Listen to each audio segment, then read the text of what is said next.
அஸ்ஸலாமு அலைக்கும் வரஹ்மத்துல்லாஹ். அன்பார்ந்த சகோதரர்களே, பெரியவர்களே, தாய்மார்களே, நம்ம தீன் இஸ்லாம் சுன்னத் ஜமாத் மதரசா குழந்தைகளில் பெருமானார் ஸல்லல்லாஹு அலைஹி வஸல்லம் அவர்களை கனவு காண சில நிபந்தனைகள் பயிற்சி எடுத்துக் கொண்டிருக்கின்றார்கள்.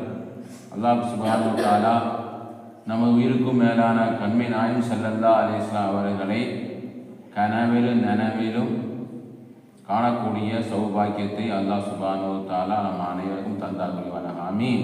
அவுது பில்லாஹி மினஷ் ஷைத்தானிர் ரஜீம். பிஸ்மில்லாஹிர் ரஹ்மானிர் ரஹீம். உயிருக்கும் மேலான பெருமானார் ஸல்லல்லாஹு அலைஹி வஸல்லம் அவர்களை கனவில் பார்ப்பதற்கு சில நிபந்தனைகள்